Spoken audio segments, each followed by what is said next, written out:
So let me get this straight, man. All it takes is a former Democratic U.S. presidential candidate to go on CNN and blast WWE for their terrible policies in order for them to change their tune. You gotta give it to Chris Van Vliet, man. Andrew Yang went on CNN, blasted WWE. Chris was quick to react and get Yang on his podcast where he called WWE inhuman and demoralizing. We'll go over everything that Andrew Yang expressed to Chris Van Vliet as far as WWE's situation with third-party platforms. Additionally, who does WWE want on Cameo and Twitch? Who don't they want on Cameo and Twitch? And what did Vince McMahon want to do before COVID-19 hit? The answer will not surprise you. Also, AEW hit 1 million viewers on Wednesday night. Where are the WWE marks now? I don't hear you. Oh, that's right. That's right. Now NXT confirmed not to be going anywhere off of Wednesday night. Also, Monday Night Raw ratings are in the toilet, and WWE is flushing them down the drain every single week. Never mind the Thunderdome, the shows suck. Why are the Monday Night Raw ratings so bad? And don't tell me it was because of Labor Day. That is not the reason at all. What were the original plans for Keith Lee? And I mean the original plans for Keith Lee upon his demotion to Monday Night Raw. Limited Keith Lee, by the way. He's not limitless anymore. Monday Night Raw has limited Keith Lee. Limitless Keith Lee. He's somewhere in catering down in NXT, lost, and can't find his way back home. Also, Sasha Banks wants Evolution 2. Why this does not need to happen. And WWE now looking at Dominik Mysterio as the top babyface on Monday Night Raw. How ridiculous. All this plus so much more on 342 of Off the Script.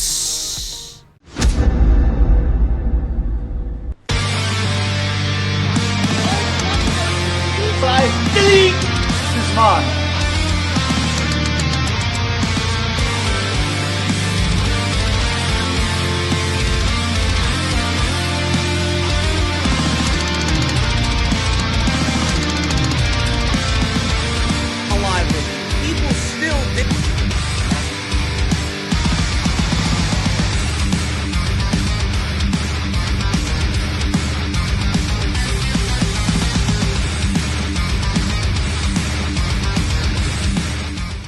So, Stephanie McMahon. All the McMahons usually give BS answers, right? The McMahon family was in the ring a couple of years ago saying that we're going to give you what you want. And clearly they have not. I'm still waiting on that promise, and we haven't seen anything close to what we want.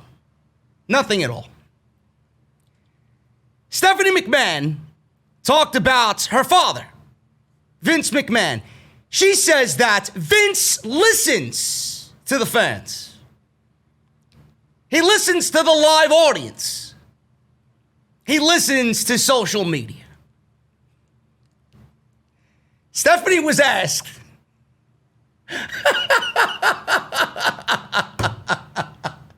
oh man, Stephanie was asked if Vince listens to people that give him advice. I mean, I went over this story how many times, folks? Vince McMahon has his grandchildren watching the show, and they express to him what they like and what they don't like and what they would like to see. Vince reportedly doesn't even listen to his own grandchildren. He's gonna listen to us? Why would he listen to me? Why would he listen to you? Why would he listen to any one of us? Vince has his own WWE playground, and he's playing in it. And he's got his own toys. Some he likes more than others. Some he's just completely bored with. But he listens to the fans.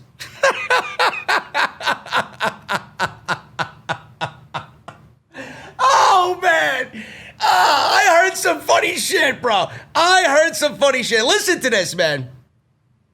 Vince listens to the fans. He listens to the live audience. He listens to social media. He also listens to our employees. He always said, you never know where a great idea is going to come from. He solicits that opinion. He talks to people.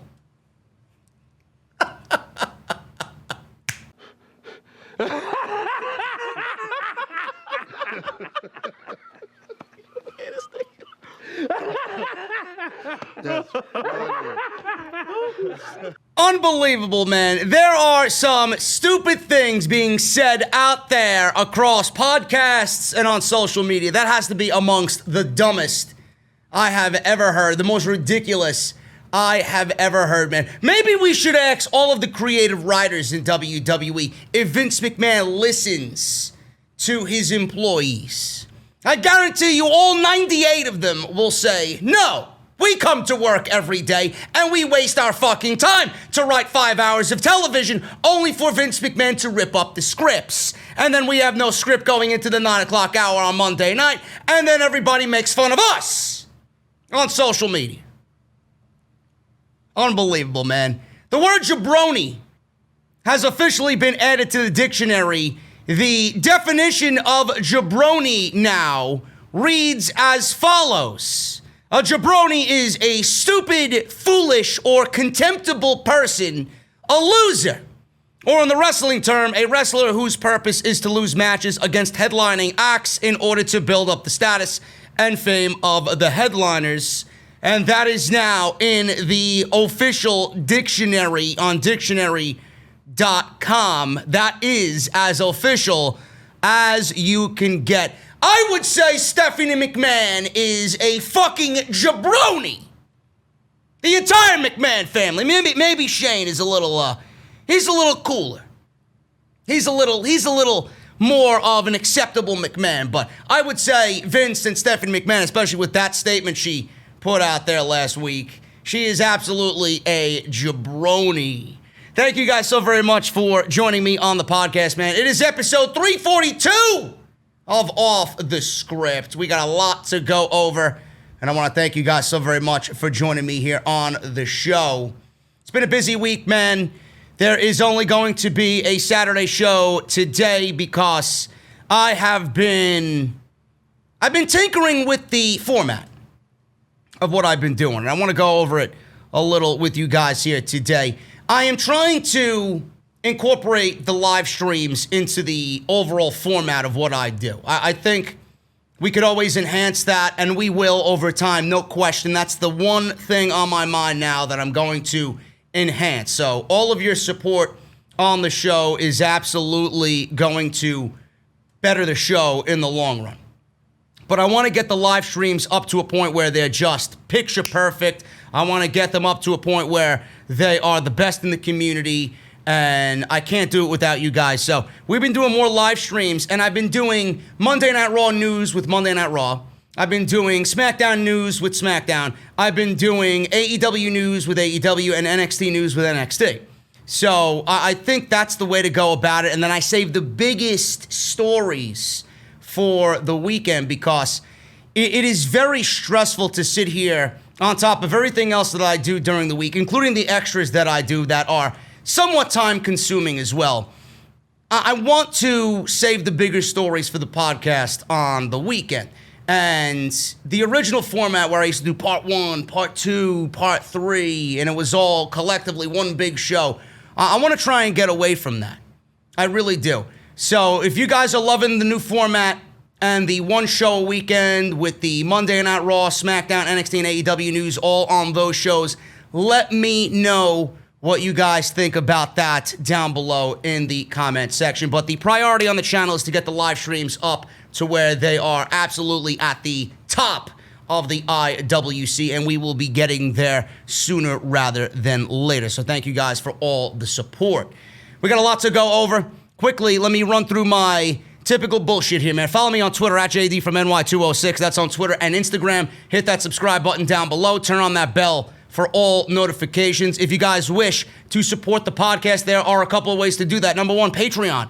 Easiest way to do that, patreon.com/JD from NY206. News on the Patreon being completely restructured in the weeks to come. You guys can do that. Always optional. Never do I ask you guys. You have to do it. It's always there if you want to show your support. Go and get your t-shirts, man. T-shirts are now available on bonfire.com. Make sure you guys go and do that. I love the IWC Savior t-shirt. The JD's Negan shirt is selling very well. Exclusively on bonfire.com. You guys can also go and get your masks. Mouthmasker.com/OTS. We got the new black off the script masks in stock, so make sure you guys go and do that. You can always check out the videos that I've uploaded during the week. Everything you need and all the playlists will be linked down below in the description of this very video. If you guys want to subscribe, always a great way to support. Hit that subscribe button down below. Turn on that bell for notifications. Hit the thumbs up. Greatly helps out the channel and the video when you guys hit that thumbs up. And the podcast today is brought to you by Audible, audibletrial.com/offthescript. 30 days free and one free audiobook of your choice. So make sure you guys go and do that. Great way to support the podcast. Let's get into the news, man. There was a big story. On, what's today? Today is Saturday. I'm recording this on Friday. There was a big story on Thursday. WWE released several of the furloughed talent that they furloughed back in April officially on Thursday afternoon. As of this report, there are 3 names that we know that have been released by the WWE as part of WWE company cutbacks. As noted, Gerald Briscoe was one of them. He was released after working for the company for 36 years. A legend, Mr. WWE himself, Gerald Briscoe. He announced the news on his Twitter account on Thursday morning. PW Insider is additionally reporting that Mike Rotunda, known to some fans as IRS Erwin R. Shyster, has been released as part of the company cutbacks. He's also the father of Bray Wyatt and Bo Dallas. That's gotta suck. That's gotta suck big time. Mike Rotunda, to me, a legend. And he's no more in the WWE. He was behind the scenes and an agent producer for 14 years for Vince McMahon. Rotunda's release is not a complete surprise because he was furloughed back in April, but there was a hope that he and others would be brought back. Another name released on Thursday was Sarah Stock. This is per PW Insider. Stock, who is 41 years old, was working as a producer on the main roster after initially being signed to work at the Performance Center in 2015. Stock previously worked as Dark Angel in CMLL and AAA, as well as Impact Wrestling. She worked as Sarita. Now, according to the latest Wrestling Observer newsletter, there are people backstage that are bitter about being released. No shit. Of course they're fucking bitter about being released. Nothing seems to be going back to normal. In fact, I fully expect things to get worse when the colder weather hits. Of course they're bitter. If I remember, WWE furloughed a lot of these people with the hope that they will be brought back. Not all, but some will be brought back. And those some that thought they would be brought back are guys like Mike Rotunda, who's been there for 14 years. Why would you get rid of somebody who's very good at what he does for 14 years? And then Gerald Briscoe's been there for 36 fucking years. Those are the last types of guys I would expect to be let go officially after being told, yeah, we're going to furlough you, but we're going to bring you back when the time is right. And this is a company that is making hand over fist more money than they've ever made in the entire creation of WWE. So I don't want to hear any excuses about, oh, WWE's cutting back on costs or they're cutting back on payroll. Bullshit. Absolute bullshit. WWE saved how much money by working out of the Performance Center? And now they can't keep guys like Mike Rotunda and Gerald Briscoe. Gerald Briscoe said Vince McMahon called him, and Vince outwardly said, "We don't need your services anymore." How fucked up is that? Now, clearly, he went on his social media, did Briscoe, and say, "I'm okay with that." Of course he's okay with it. Of course he's okay with it. He gave his fucking life to Vince McMahon. And maybe he does feel at the end of the day he's got nothing more to give the new crop of talent, but I find that to be completely ridiculous because a guy like Gerald Briscoe, why wouldn't you want to listen to him and what he knows? I find that to be silly. But these guys were promised to come back or be brought back, and now they don't have a job in the middle of a pandemic that's still raging and only going to get worse. We don't know what's happening with WWE. We don't. We don't know when there'll be fans. We don't know if they're going to get shut down again. We don't know if anything's going to be shut down. We just don't know. So for them to be promised, especially guys that are tenured like that, yeah, we'll furlough you. We'll bring you back when things are getting back to somewhat normal, only to be let go. Of course there's going to be bitterness. So Meltzer even said there's a lot of bitterness from those who were released. Of course there was. They felt like they were being strung along. Yeah. Just wait X amount of months and we'll bring you back. And then they get that phone call. Yeah, we're going to let you go. It's awful. Meltzer said it was noted to us here at The Observer that people were told that they would be brought back, but the date of being brought back was kept, at a situation where it was being pushed back month after month after month after month. So clearly these people were probably asking, yeah, hey, Vince, when can I come back to work? And it kept getting pushed back, month by month by month.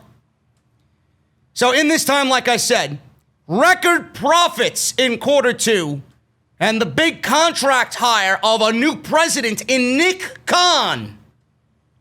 I don't know how many people are talking about that. WWE made way for payroll so that they could pay big boy president over here, Nick Khan. No relation to Tony. No relation to Tony. I just find that to be a very funny coincidence. This all led to bitterness because they were told the furloughs were the last thing the company wanted and were forced out of economic necessity. Meltzer continues to say, with the continued delays, many had started looking elsewhere, no longer being convinced that they were being brought back. But it's a tough economic market right now. Some of these people that they let go have been brought back in recent weeks. Others were told this past week they officially will not be brought back to the company. End quote. Listen, I don't want to sit here and tell you that, when someone is released from WWE, they're going to end up in AEW. I think if Mike Rotunda is still of a mind where he wants to do this, and his sons are very much ingrained in the business, I would love to see someone like him lend his talents and his knowledge to AEW. You can never have too many producers or agents. That's the one thing, if I was running a wrestling company, that's the one thing I would hire key individuals for, no matter what. And I always looked at IRS as one of the best in-ring workers of his time. The guy was a fucking scientist. He was great. Gimmick might have been a little cheesy, but I loved it. I loved it. And him and Ted DiBiase being paired, man, as a kid and then growing up. As a kid, they were heels and they were dick and you wanted to see them lose, right? But as an adult growing up, you look at IRS and Ted DiBiase and the characters that those guys played, man, you grow into that having an even greater appreciation. I love it. I love it. So to let him go, man, that's pretty shitty. And then Bray and Bo are there. He was probably giving his sons advice and pointers on what to do, what not to do. Having their father around backstage was always just probably a great thing, and now he's not going to be there. It's a very shitty situation, man. So that is what happened on Thursday. And it is reported that more releases are to come, but it might not be an agent or producer role. It's going to be more on the corporate side of things, which is none of our concern. But there will be more releases coming in the WWE because now we have the answer of Nick Khan, their new big money president that they have to pay. So that's the glaring reason why WWE had all these furloughs, and they're starting to let some of them go now during the economic time where things are getting back to normal somewhat, but not really. They got to pay this clown. So that's the reason there. Sasha Banks was in the news. Never mind what happened to Sasha Banks on SmackDown with Bayley. Sasha Banks was in the news because she's asking, where is Evolution 2? WWE held an all-female pay-per-view that, according to some, broke new ground in the WWE. Now, it might have broken new ground in the WWE, but they were certainly not the first to do an all-women's pay-per-view. I mean, let's be real. Let's be real. Impact was doing it well before WWE. The only reason why people paid attention to WWE when they did it instead of Impact was because of the talent they had involved and the fact that WWE is mainstream and Impact is not. Ringside News is exclusively reporting that Evolution 2 is and still is being pitched backstage. Fans are very hopeful that the idea is brought back. Now, all the while, fans are hanging on to this hope. WWE, they understand that people want this show, but Sasha Banks, the leader, along with Bayley, of the women's revolution or evolution in WWE, is hoping for it as well. Now, she spoke to Table Talk. I don't know who these people are. Sasha Banks discussed Evolution 2 and wondered why WWE hasn't held the event yet. Sounds like she's getting tired of waiting. Oh, honey, I'm tired of waiting too. I really am. I'm tired of waiting for Bruce to write a good show. I'm tired of waiting for WWE to book the women with meaning on Monday and Friday night. I'm waiting for WWE, Bruce, and all the creative team to write me a show that doesn't sound like or look like a fucking rerun from 3 weeks ago. If I want reruns, I'll go and watch fucking Seinfeld. If I want reruns, I'll go and watch Family Guy. But when you're producing live television every single week, new content every single week, and it feels like a rerun, then you wonder why the ratings are in the fucking toilet. She says this, and I quote, "It was such a beautiful match for pay-per-view.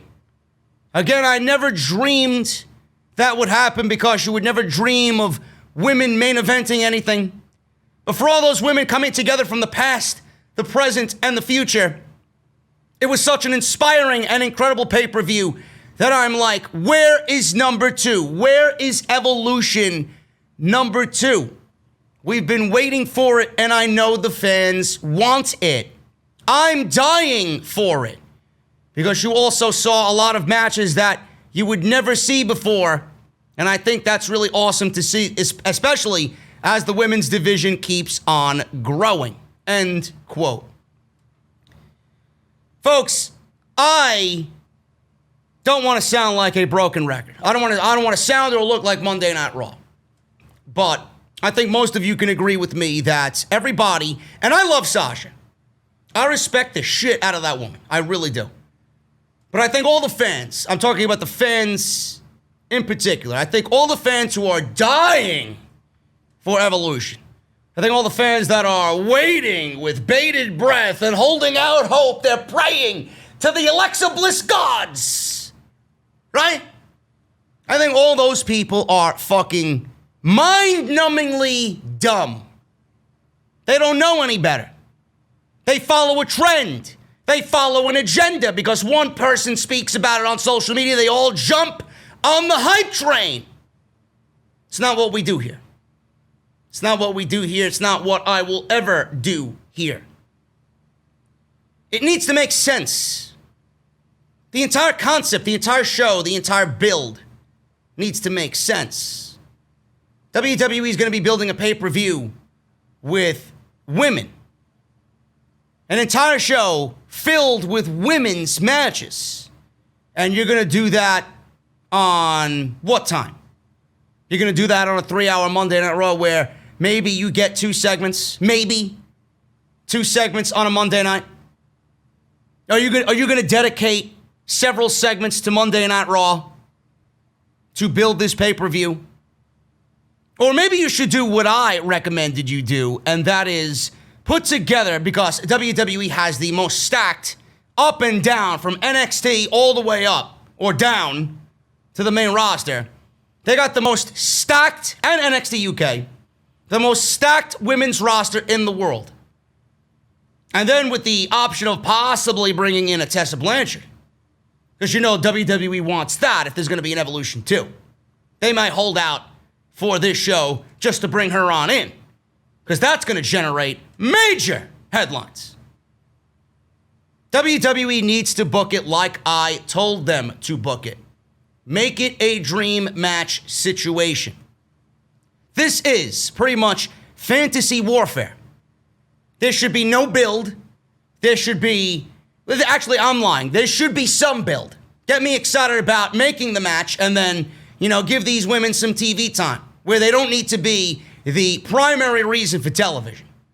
Segment here, segment there, segment here, segment there. Fantasy warfare. But you, and the way the division has been booked, this does not mean we need an Evolution 2.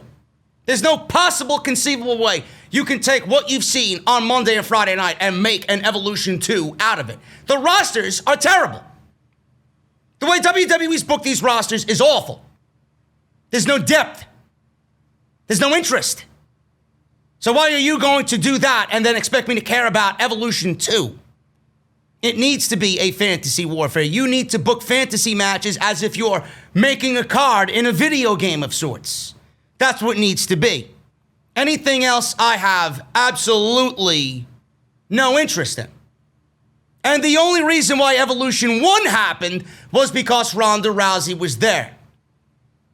So getting an Evolution 2 might not happen unless Ronda decides to come back.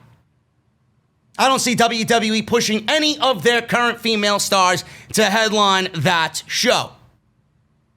And I don't know if you've noticed. I've certainly noticed because the shows have been better off for it. Charlotte Flair is not there. There was a rumor that Charlotte Flair might be out the rest of the year. God help our souls. Charlotte Flair is not there, and she will be rumored to be out for the rest of the year. You think WWE is going to have an Evolution this year without Charlotte Flair? Folks, give me a fucking break. Seriously. Seriously, I have a better chance of hitting a fucking $500 million jackpot playing Powerball. Give me a fucking break with that shit. WWE isn't doing anything without Charlotte Flair active on the roster. That's first and foremost. Ronda Rousey's not there. That's a big priority for them. But why would you want an Evolution show just to say, hey, we're doing an Evolution show, and then go half-assed on it? The women's rosters on Monday and Friday night fucking suck! There's no reason to book an Evolution 2. Sasha Banks and Bayley have held this division up on their backs by aiding the division with their storyline. Asuka now, what happened? Asuka was in this big thing with Sasha Banks and Bayley. What happened now? She's fucking feuding with Mickie James. She has no legit competition. SmackDown has no competition besides Bayley and Sasha Banks. I don't know, folks.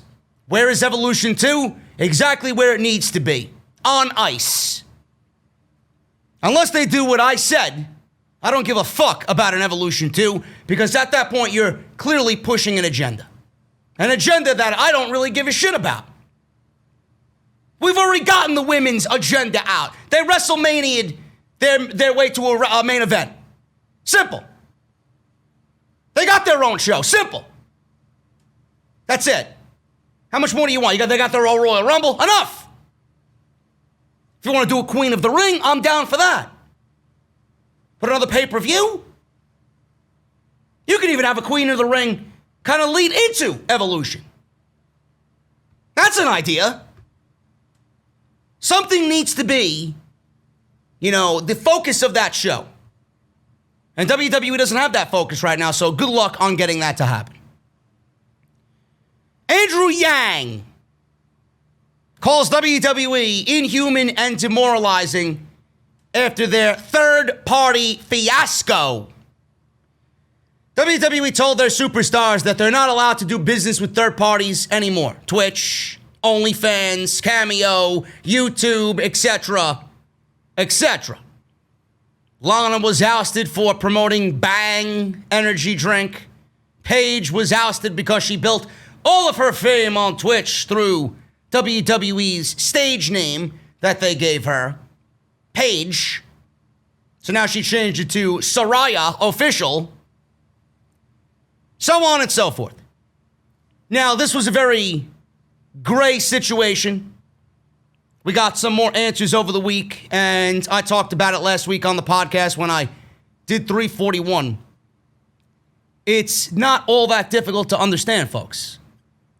And WWE should not make it any more difficult with their edicts.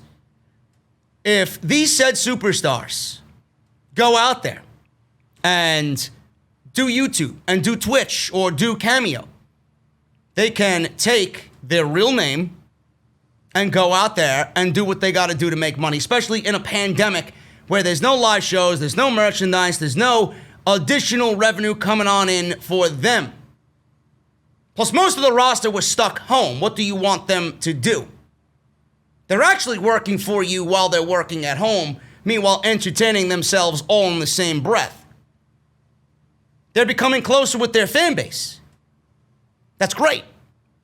They're actively promoting the WWE. That's great. So I don't see an issue with it.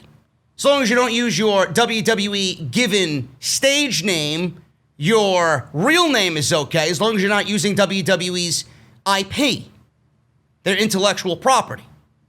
Now, some of these guys own their names. Some of these guys own their stage names. AJ Styles, I came to understand, owns his stage name. I believe Adam Cole is the same thing. Adam Cole owns his stage name. If that is the case, they give WWE permission to use that stage name while they are contracted to the WWE. And if they leave WWE, they take that name with them because they own it. They could do anything they want with it. So as long as he owns it, he could do whatever the fuck he wants with Adam Cole or AJ Styles or anybody for that matter. So it definitely is a gray area. It was not very well described when we first heard about this story. Everybody jumped on WWE. Oh, how could you, blah, blah, blah. But they were not in the wrong here. They were only trying to protect their intellectual property. And I also said, who knows? We don't know anything as far as WWE's business side. Maybe they're trying to, join forces with Twitch. Maybe they're trying to join forces with Cameo or OnlyFans or do something like that. They just got their own podcasting network last year. Corey Graves, The New Day, Alexa Bliss has a new podcast coming out. Lillian Garcia, Jerry Lawler's on there. So they got everything monopolized for their own talent, their own IP. They got their own podcasting network. Maybe they wanted their own Cameo type deal. Maybe they wanted their own Twitch type deal where all the WWE talent goes under one big Twitch, umbrella. And everything could be monitored very easily through Twitch and then reported back to WWE. Nobody knows. But to outwardly say to a page who has possibly 15 to 20,000 paid subscribers on Twitch, hey, you know what? We're going to have to ask you to fucking drop that $75,000 a month and stop doing it. That's bullshit. You cannot tell people to stop doing that in a day and age where, becoming your own boss and being an internet personality and being a content creator is a very sought-after situation. Can't do that. You can't do that. WWE should have looked at the positives. They looked at everything being a negative, and they wanted everything for themselves. But I do agree you can't use the WWE IP. Now, We had Andrew Yang on Chris Van Vliet's podcast. He bashed WWE on CNN. He bashed WWE's policy in a big way on CNN. He is going for the Secretary of Labor position and told Vince McMahon over CNN's airwaves that he better hope Donald Trump wins in November. So while he spoke to Chris Van Vliet, Andrew Yang had a lot to say about WWE's policies. He noted that WWE shouldn't be allowed to have it both ways in regards to controlling their superstars and still limiting the benefits that they provide.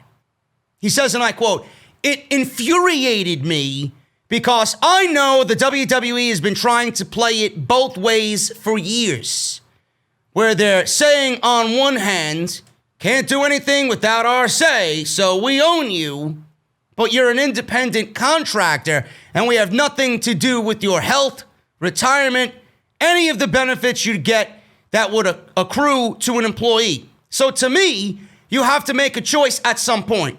If you're going to control all of these aspects of a wrestler or a performer's waking life, then you should take some responsibility too for that person's bigger picture." I mean, is he wrong? No, he's not wrong. They're putting their lives on the line, or their health on the line, their family life on the line, all the time. They made Vince a billionaire. And then the fact that he's still being so heavy-handed about their ability to make a simple buck on Cameo just struck me as so absurd and ridiculous and wrong. That's what he said there. Andrew Yang then turned his focus to WWE's claim that they were much like Disney and Warner Brothers. He explained why that doesn't make any sense. Disney will have an actress like Emma Watson play Belle in Beauty and the Beast. Disney doesn't own her, nor do they control what she can do apart from the company, since Watson is an independent contractor actress. I mean, it's right there in the fucking fruit bowl salad there, folks. I mean, I don't understand what is so difficult to understand. It's right there in plain sight. I said this last week. WWE created, I'm going to use somebody like a Sheamus. WWE created Sheamus. But they don't own the man that plays the Sheamus character. They only own the name and the character that is portrayed on their television. If he wants to go and do what he wants to do and make workout regimen videos and diet videos or whatever he does on YouTube, then he should be able to do that. But he can't use the Sheamus name. That's where everybody fucked up. Asuka is the best. Asuka is the best example. Asuka right now is in the clear because she probably got it approved once she started to grow. She's almost, what is she at, like 600,000 subscribers on YouTube? She's blowing up on YouTube. Everybody enjoys her for her and her charisma and her personality and her quirkiness. But she got it right from the start. She never went out there and made a channel, Asuka, WWE. There's nothing about Asuka on that YouTube channel. It's video games, it's unboxings, it's quirky shit. It's fucking tools of the trade. She goes and has picnics or whatever. Food tastings. And she's growing because people love her. She's not growing off of WWE's created IP. She's growing because she's being herself. And she got it right from the start. It's Kana-chan TV. That's it. It's not Asuka TV. It's not Asuka WWE TV. It's not Empress of Tomorrow or anything like that. It's Kana. That's it. Which she probably owns the intellectual rights for.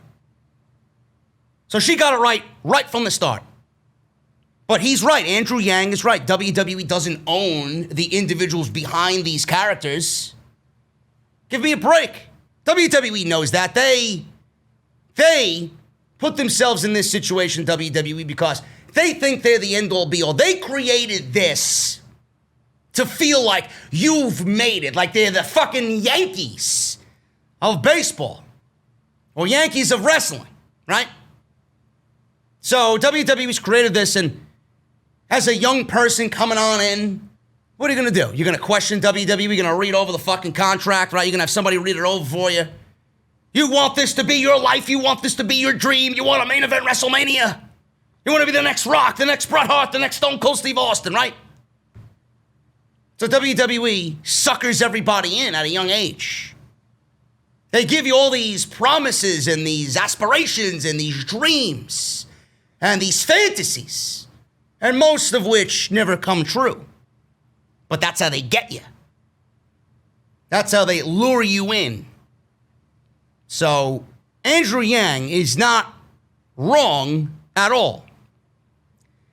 So he mentioned that about Disney, and he says this, and I quote, "I really do not, because there's no doubt in anyone's mind that if an actress or performer plays Belle from Beauty and the Beast, that is not actually Belle. She does not live in a magic castle with the Beast." Exactly. Sheamus is not going out there fucking bro kicking everybody, calling himself the Celtic Warrior when he goes to the fucking pub. Or when he goes to sit down on Twitch. Or when he goes to fucking work out. Give me a break. So I definitely agree with that. So if the actress then turns around and does something of their own accord, everyone knows it's talent for hire and she's doing something else. So with professional wrestlers, you inhabit a character, but you're still a human being, and you still should be able to do things as any human being would do. If you, Chris, somehow were in a movie, and then all of a sudden you weren't allowed to turn around and do anything for yourself, so I think that the comparison is not very apt. In large part because the treatment is so dissonant. Because on one hand, you're saying, look, we have no responsibility for you. But on the other hand, we control your very image, your name in some cases. And you can't do anything without our say-so. In a way, it's actually inhuman. It's dehumanizing. It's saying, look, you are no longer a human being. You are this character. Now, he puts it in that perspective. I mean, it is pretty fucking disgusting. It really is disgusting. He goes on to say, Disney doesn't own Emma Watson. It's not like Emma Watson shows up someplace and Disney's like, you can't sign those autographs. If they want to compare themselves, they should really rethink their values. In large part because you do look at someone like Emma Watson or Disney or Warner.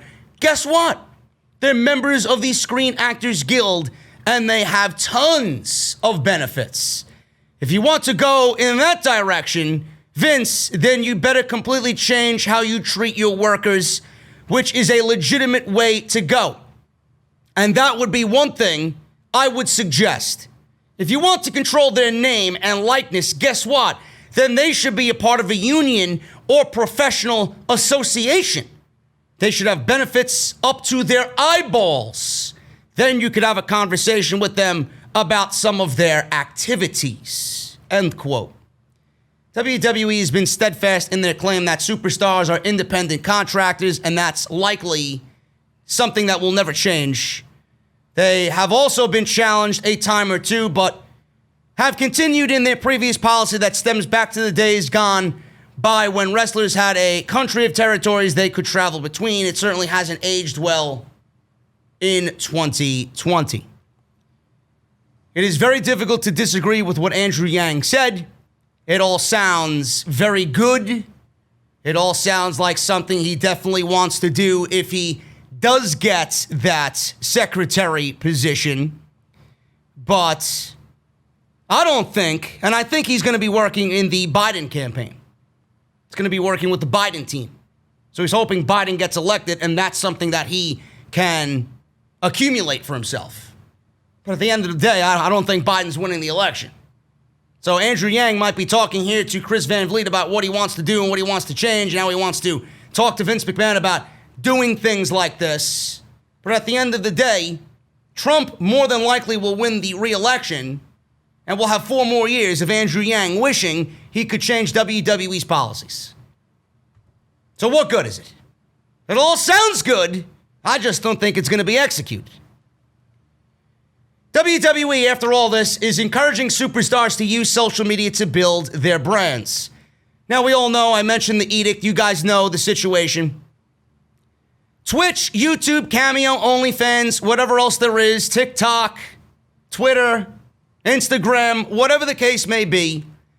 During Wrestling Observer Radio, Dave Meltzer noted that he was told by WWE that superstars are encouraged to use social media as much as possible. They can use their legal names as long as they get permission. So they got to get permission to use their legal names to even contemplate doing a Twitch or a Cameo or a TikTok or anything of that nature. Meltzer says this, and I quote, basically everybody was told that everybody can do Twitch and YouTube and use their real name. You just have to be aware of it. And I was told that everybody is encouraged to use social media platforms. You're encouraged to do it. They want you to use social media platforms to expand your name, expand your brand, and all that. But you cannot monetize the WWE's name. Exactly what I said. And with WWE, they said that they want these individuals to use social media, expand your name, expand your brand. At the end of the day, you're going to be helping them. You're expanding the WWE brand. So I never seen an issue with it. Everybody made a big deal about it. You just can't use their IP. Vince McMahon treating everybody as individual, performers and they're independent contractors, right? That's a completely different story. Completely different story. That is something that is not going to change. This was never a big deal. There was always a way around it. That other situation, there's no way around it. None. And I don't know how any of that's going to ever change. Now, it was noted that Paige cannot use her WWE name to make money. This is why she changed her name to Saraya Official on Twitch to stay in the clear. Ringside News exclusively reported that many details about this situation, including WWE's desire to start their own Cameo service, is definitely something that is being talked about. So Ringside News is exclusively reporting that, like I said, who knows if WWE wants to create their own platform, like a Cameo, where people could sign up. The individual performer, male or female, gets a cut. WWE gets a cut. WWE ain't seeing the fucking $60,000 that Big E is accumulating on Cameo. They're not. It's all going to him. Or whatever fees Cameo is taking. WWE's not seeing any of that. They want a piece of that pizza pie. And they're not getting it. So yeah, Ringside News is explaining that WWE may be starting their own Cameo service to put everybody in that bubble. And I would not be surprised if that is the case within the next calendar year. It might be all right. Yeah, go make your money. But WWE's probably working to create their own service. It's going to be very interesting to see. Now, they can't create their own video game platform unless they want to turn up, down, down into some big fucking deal, which I don't think that's the case. Twitch is Twitch. You want to go play some fucking video games? Go play some goddamn video games. WWE is just completely out of touch with everything. They don't realize how big of a conglomerate Twitch is. They're owned by Amazon. You ain't fucking around with that. So let them go and play their fucking video games. They're bringing brand awareness. As long as they're not using WWE's IP, it should be fine. So it seems that due to WWE's aspirations to get into the personalized video message market, Cameo is still off limits right now until things become a little bit more clear. So that's that. Now, AJ Styles spoke about this on his Twitch stream this week. He commented on WWE's new edict on third-party platforms. One of his more recent live streams, Styles spoke about how the initial communication talent got from Vince McMahon about their use of third-party platforms came about. He said it was very vague when they first got it. This is what he said on the situation, and I quote, "From the contacts that I have and the information that I received, WWE wants us to interact with our fans, and that includes streaming. They want you to have a YouTube channel. There are things they want you to do to interact with fans. The information we got was a little vague at first, but we're going to get together and talk about what needs to happen. End quote. Now, Styles, the reason why all of this became a big issue to Vince McMahon was because guys like Styles, everybody blamed Lana for the Bang energy drink advertisements that she had on her Instagram. Give me a fucking break. When you got guys like AJ Styles going out there and kind of breaking that fourth wall, talking about his real life feelings about Paul Heyman, who he's directly working with now in the WWE on the same brand they were on Monday Night Raw, now they're on SmackDown, talking about how Paul Heyman is a fucking dick and that it was all Paul Heyman's fault that the Good Brothers got fired, that his best friends Gallows and Anderson got fired, that they never stuck up for them, or he never stuck up for them. Vince McMahon got a wind of that. Forget about it. Forget about it. Or better yet, AJ had his son on his Twitch stream and then allowed his son via the Twitch stream, live in front of God knows how many people, him telling AJ's audience, oh, I don't watch WWE anymore. I don't think wrestling is cool anymore. Your father is a fucking pro wrestler. Your father works for the WWE. And you're going to have your son go on there and say, hey, I don't watch WWE. Come on, man.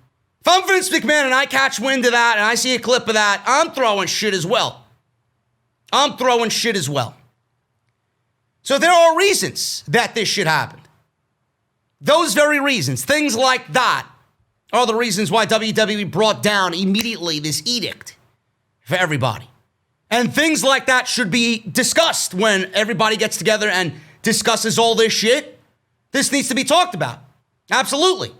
And if you break that guideline, WWE is going to allow you to have your YouTube or your Twitch or whatever. But if you break that fourth wall, if you break that guideline, fines, suspensions, and if it happens enough, termination.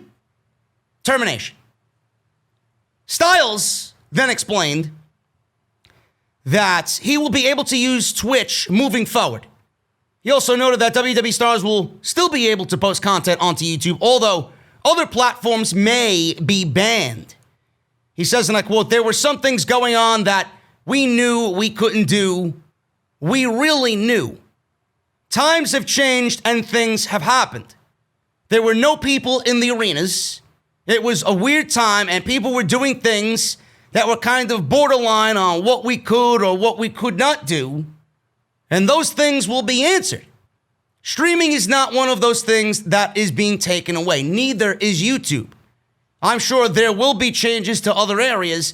WWE wants us to stream and interact with our fans. End quote. Now, the one thing that it's amazing to me, man. I'm glad to see that they're going to be able to use YouTube and Twitch.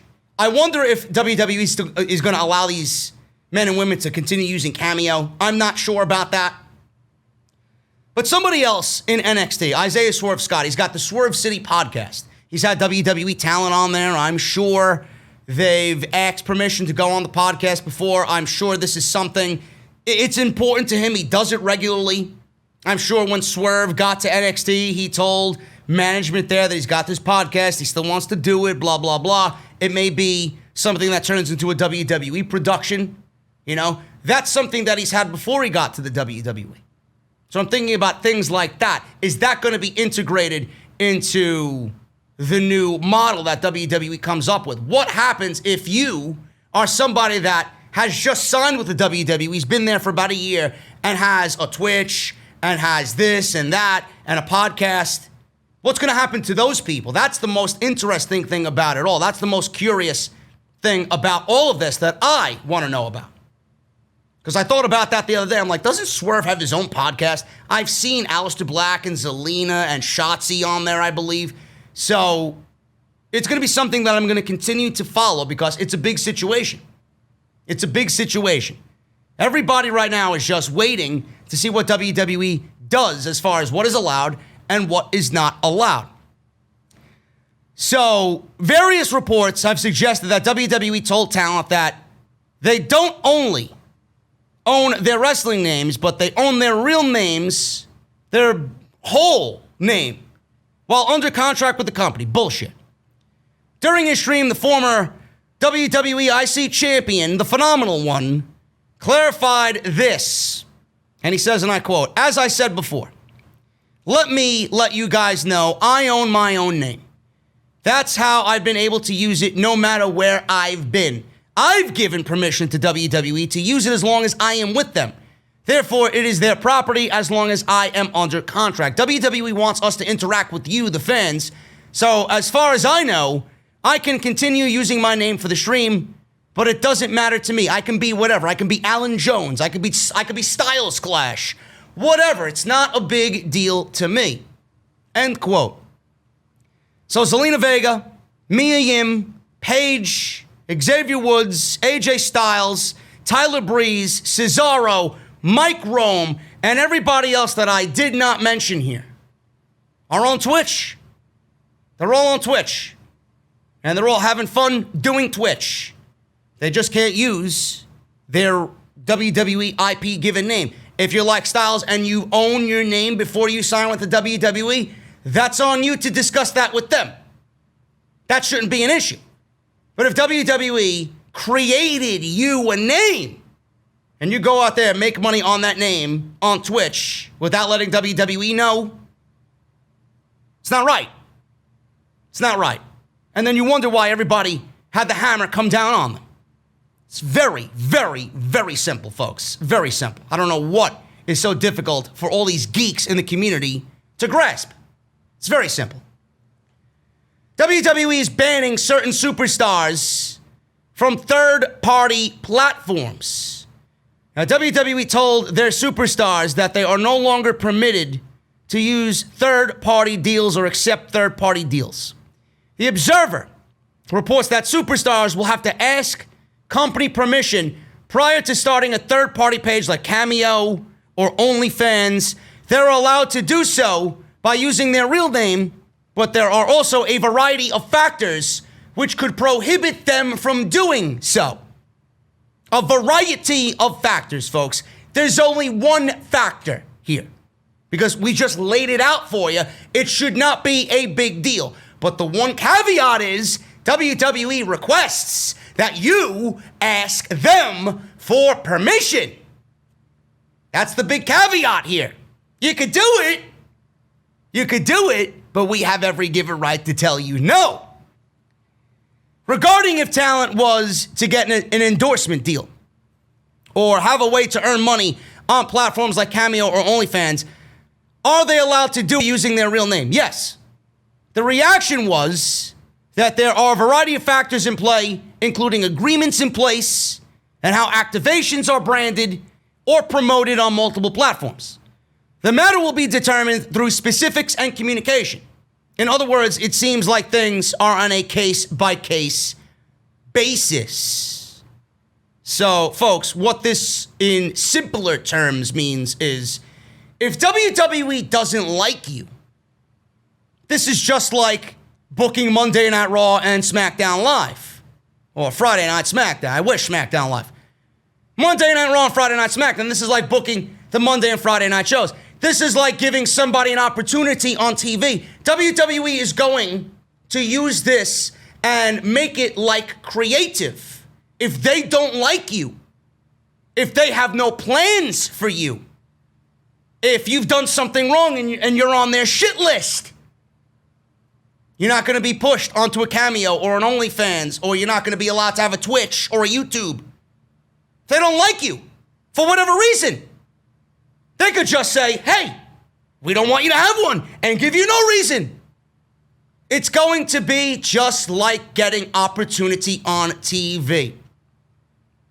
So it circles right back around. You can do it.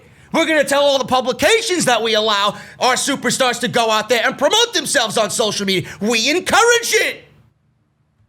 But it circles right back around to the fucking bigger picture here, folks, and how WWE and Vince McMahon micromanage everything. It circles back to the bigger picture of WWE showing you how out of touch they really are. So they're taking it into their own hands. They'll tell you what you want to hear. They'll tell the publications what they want to hear. But at the end of the day, they still hold the keys to the kingdom. They do what they want to do. They push who they want to push. They give who they want to give to. So you better hope and pray, and you better find yourself in a good spot in the company. Otherwise, you are not going to benefit from doing anything under their watch. Vince McMahon was also noted in The Observer. He wanted to pull the plug on third-party businesses months ago. Then the COVID-19 pandemic hit, and that changed everyone's focus. So he wanted to take all of this away at the start of the pandemic, and then the pandemic hit, and then WWE had WrestleMania to worry about, and shows to book, and who's getting COVID, how many people are we allowed to have, when are fans coming back, the WWE PC moving out of the PC, this and that. You guys get the picture. There were so many other things that just changed the course of how Vince McMahon thought. XFL closing down, etc., etc. It was said that Vince McMahon had talked about this being a problem months ago. At first, he wanted to stop everything, but before doing so, COVID hit. He had talked a few times about it and never pulled the trigger because he knew better. He knew better. Soon as things started getting locked down and COVID hit and nobody was allowed to come to work and yada, yada, yada. Imagine Vince McMahon pulling the plug on that and not allowing anybody to do anything while there's no shirts, no shop, no fans, no live gate, no extra revenue for any of these men and women to make. Imagine that. Honestly, I think Vince would have been ousted from chairman of the board if that was the case. They would have called for his fucking head. That would have been terrible. Superstars used their time at home quarantining to build their brands at a rapid rate. Being at home gave them much more time to build an audience on Twitch and connect with the fans, and on Cameo, the fact that fans were also home quarantining created somewhat of a great atmosphere where they could sit and watch their favorite WWE superstars on Twitch play their favorite video games. It is a very serious situation, and the reason why I talked about it because of that big Andrew Yang interview. You got to give props to Chris Van Vliet for really bringing the focus on that to the forefront. I know everybody's going to be picking up on that, but good on him, man. He's great at what he does. And if you guys want to go watch that interview, it is live on his channel right now. I will link you down in the description to that very video. But I'm glad everybody right now that's been grounded on Twitch and on YouTube is still able to do so. What I'm worried about is what WWE does here from this point on with all other talents who want to get involved on a Twitch or a Cameo or a YouTube and will not be able to do so because WWE says so. That's the shitty situation about it.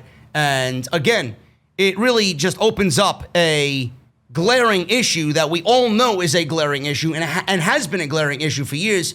And that is WWE is completely out of touch with all of their audience, no matter what.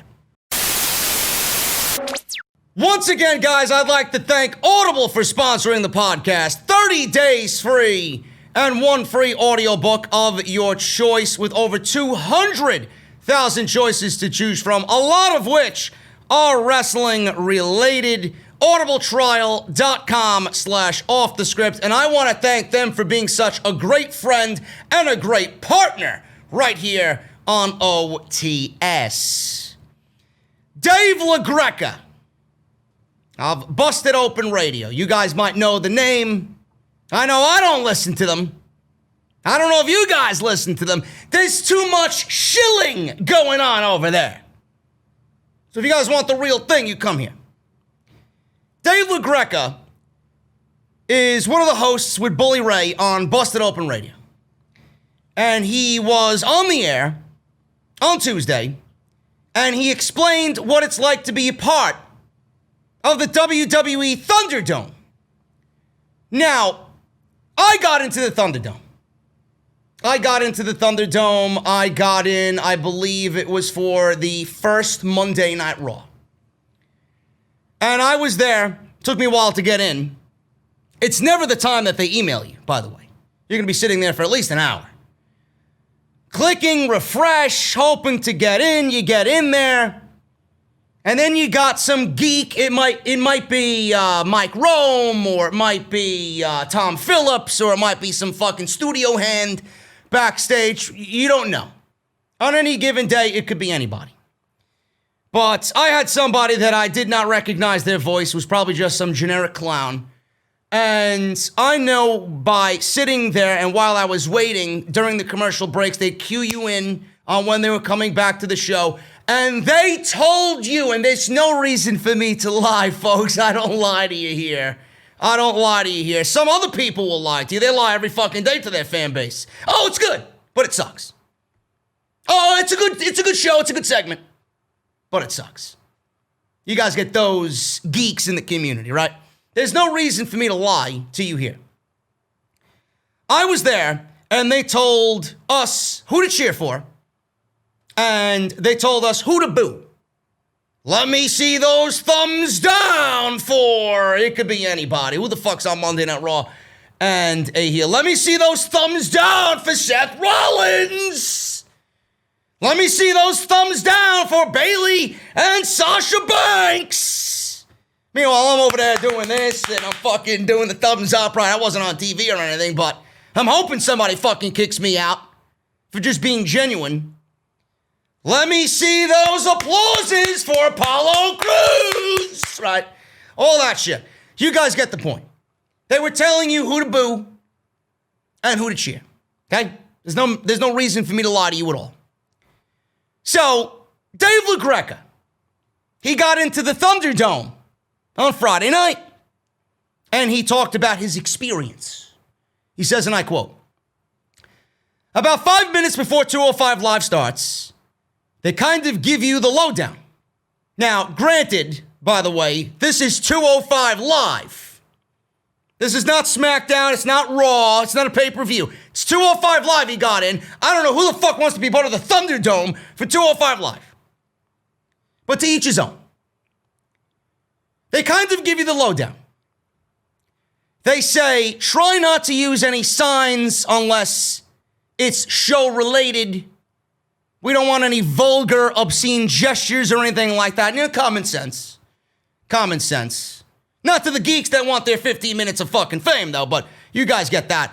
Let's keep it clean and be animated. You never know when we are going to get you on the screen, so you got to be as loud and as animated as possible. There was nothing I thought was objectionable at all. Then the show starts. What they say is, hey, WWE Universe, we have about 30 seconds. Let's start getting loud. But nobody can hear you. Nobody can hear you. So I don't understand why you're getting loud or who you're getting loud for. You're getting loud for what? A fucking scene of one in your living room? You, Timmy, shut up. I'm trying to cook dinner. Macaroni and cheese is on the stove. You know, because all mothers sound like that, right? So they're getting loud. We're going to be on TV. Let's get animated. They will even say there is a lot of you in a dark room. Let's try to get some overhead lighting so we can see your faces. The reason why I wanted to experience it is that a lot of people said that they were coaching you on what to do and what to say and who to cheer for. Then you get into the show. You will hear them say, let us hear you and tell us how you feel about Roman Reigns or Paul Heyman. So Paul Heyman and Roman Reigns are now on 205 Live. I guess it was the start of, what they do, 205 Live before SmackDown? Whatever the case may be. I guess this kind of bled into SmackDown. Maybe he was there for the entirety of 205 Live and then it bled into SmackDown. Let me hear you and let me know how you feel about Roman Reigns and Paul Heyman. Or here comes Sasha Banks and Bayley. Tell us what you think. Not once, he says. Not once during that whole experience. And I was a part of it for 2 hours because it was an hour of 205 Live and then an hour of SmackDown is what I did. Not once during the entire time did they say, all right, here comes Big E. Let's have everybody cheer. Or here comes your Universal Champion, Roman Reigns, and he's a heel, so let's boo. That never happened during the experience. if you're seeing on social media that they are coaching you on how to feel or what to do or who to boo and cheer, that did not happen. Did they coach you to be excited and say you were going to be on TV and be animated? Yes. End quote. Oh, I'm sorry. Now it's got to end with Dave fucking LaGreca, right? The end-all be-all, the fucking god, Dave LaGreca, has spoken. Here's a fucking clue, geek. Maybe you got a different experience than the rest of us got when we first tried this fucking concept out, this gimmick out. So he puts out a statement publicly that's picked up, and it comes off in a way, well, people were saying this on social media, but that's not what happened. And if you heard that, that's not what happened. He came out there and discredited everybody that had a different experience than he had. And I'm here to tell you that this guy's a clown, and that I was there, and they did absolutely tell you who to cheer for and who to boo. Simple.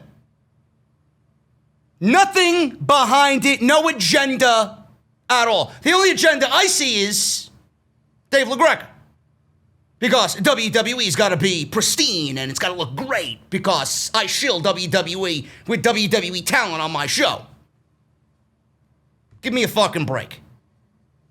You had a different experience. Here's a fucking clue. Maybe fans complained a lot and WWE switched their tune. Because it's fucking terrible for them to tell you who to cheer for. If I want to see Sasha Banks on my TV and I'm on a fucking virtual screen inside the Thunderdome, I'm cheering Sasha Banks. There's no reason for me to boo. I'm not some fucking 7-year-old geek. I cheer for who I want to cheer for. I don't need people to fucking coach me on who to boo and who to cheer. A heel is a heel, a babyface is a babyface. I make the determination. I know what they are on TV, but I make the determination on who I want to cheer and who I want to boo. So the fact that he came out here and said, you know, this in this very, oh, it was this way, and if you heard it the other way, it's not true type of way. He's a clown. I hate people like this in the community. This is part of the reason why the community sucks. Because nobody's honest, nobody's truthful, nobody's genuine. They're always fitting an agenda, looking to get by, so that WWE looks at them. Oh, thank you, Vince. Thank you, Vince. Thank you, Vince. That's all it is. Moving on here, man. SmackDown.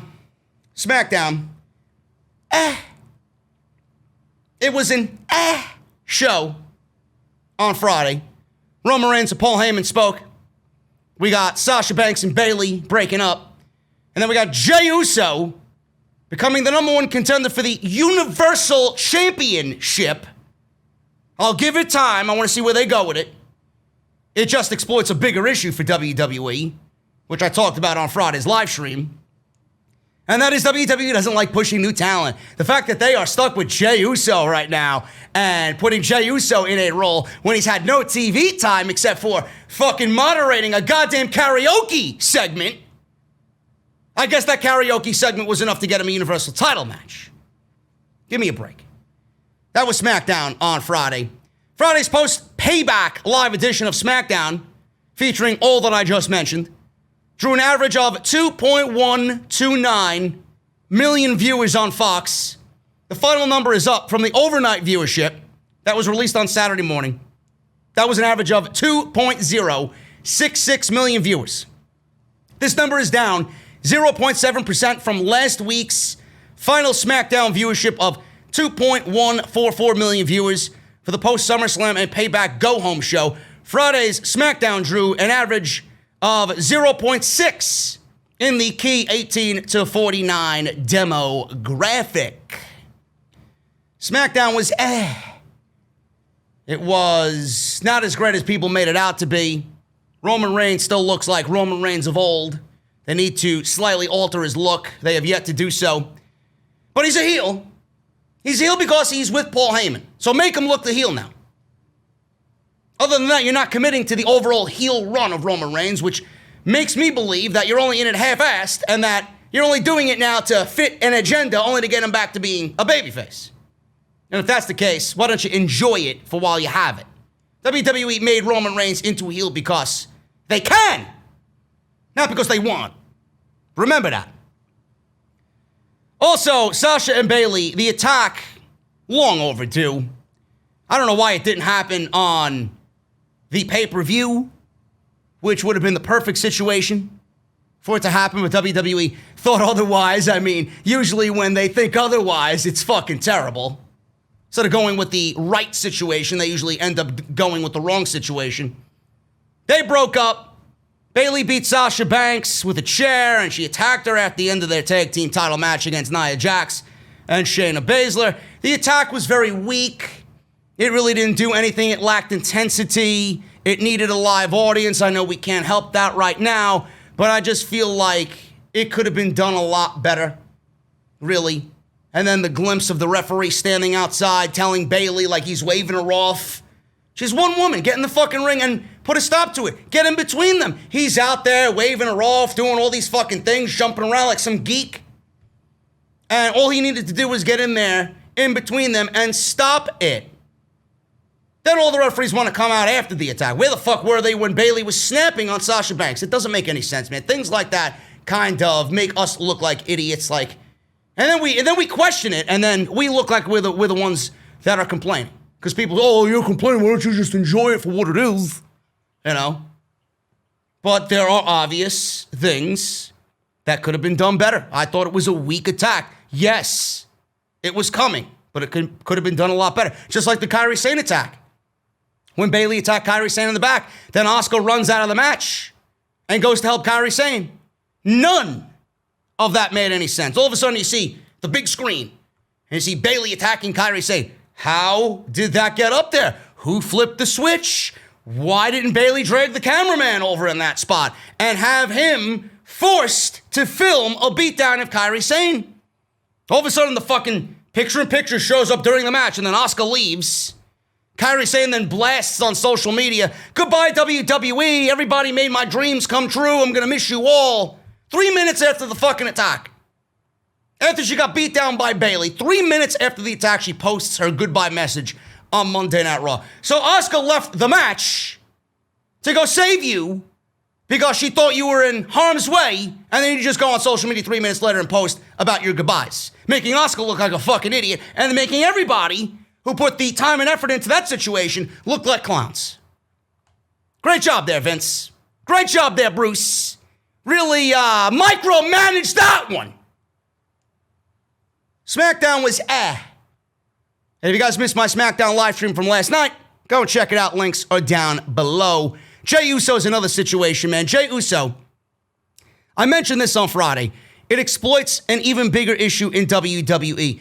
The fact that they have to go and give someone who's been in a tag team his entire career, never got an opportunity to singles title, a singles title at Clash of Champions Gold Rush.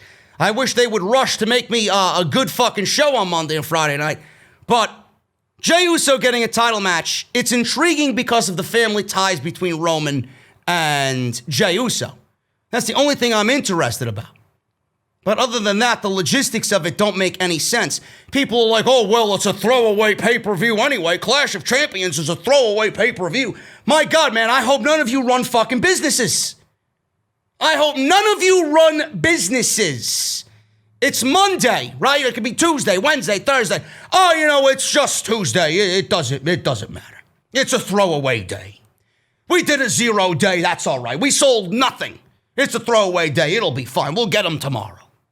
And then next week will come, oh, it's a Wednesday. Wednesday's a throwaway day. It doesn't matter. We did only somewhat sales today. We'll make it up.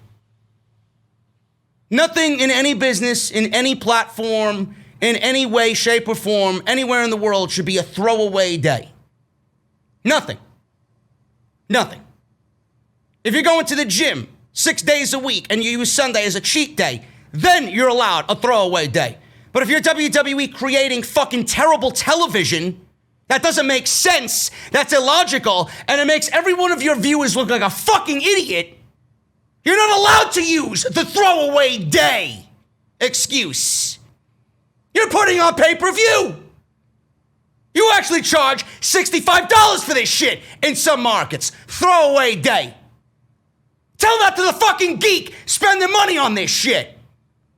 He's got to look at the fucking card. Roman Reigns defending the biggest title in the company versus Jey Uso. Yeah, I'm not buying that one. Are you fucking for real? It opens up the Pandora's box. Why isn't WWE pushing somebody like a Chad Gable? Why isn't WWE pushing somebody like a Cesaro or Shinsuke Nakamura in that spot? Or anybody for that matter. And then the worst thing of all, Jey Uso pinned Matt Riddle on Friday night.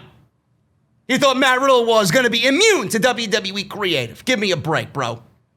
Give me a fucking break. Matt Riddle was pinned by Jey Uso. Couldn't pin Chad or fucking Sheamus or Baron Corbin? Give me a break there.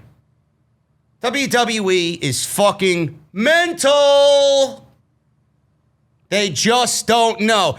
They get a script, and do they look over it? No. No, they breeze through it. They glance at it. Yeah, it's all right. Send it off to Vince. Nobody thinks of the repercussions of their decisions. I do. That's why I'm here. So that was SmackDown. Monday Night Raw, completely different story. SmackDown drew a 2.1. Monday Night Raw. Oh, man. I love it, bro. I really fucking love it, man. Monday Night Raw is absolutely fucking terrible. It is terrible fucking television, man. Man, you are one pathetic loser. That's exactly what they are. That's exactly what they are, man. And I got all the geeks on social media. Oh, but it's Labor Day. It's Labor Day. Look at JD getting mad. That's Labor Day. It wasn't Labor Day last year. It wasn't Labor Day 2 years ago, 3 years ago, 4 years ago, 10 years ago. It wasn't Labor Day then, right? Go find a fucking chart about the Labor Day ratings for Monday Night Raw and tell me what they were and then compare them to 2020. Where did all those millions of people go? Everybody had to get ready for work on Tuesday morning. The holiday was over. Where were you? You out partying? You gonna be at the office at 8 a.m.? No, they were home. They opted not to watch. Why didn't they want to watch? Because the shows suck. That's why. Spare me the fucking Labor Day bullshit, okay?